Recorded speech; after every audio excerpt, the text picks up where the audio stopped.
Izidumbu zabantu abahlanu zitholakale zilahlwe kule ndawo egcwele imfucuza eseduze kukajantshi wesitimela eDon Park. Esinye isidumbu sitholakale sigqitshwe ethuneni elingashoni. Abalisa ababili baphuthunyiswa esibhedlela kodwa oyedwa washonela endleleni. Labalisa bebenamanxeba amaningi okulimala. We were shocked about what was happening, but unfortunately, as we say, we were not on the scene. We didn't know what happened. Was it in the morning hours? Was it in the evening hours?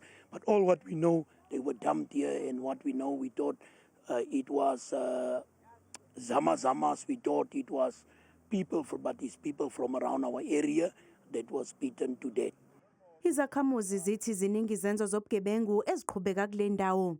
Because we got no activities for our young people, we got nothing in our community, we've got no have a police station, we don't have nothing for our young people, and I think what drives our young people sometimes to do crime, breaking in, stealing people's stuff. So at the end of the day, this is what it happens to our community, because our community has nothing to show.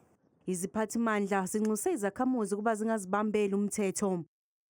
We want to condemn as a city such happenings or occurrences, whatever the reason that was.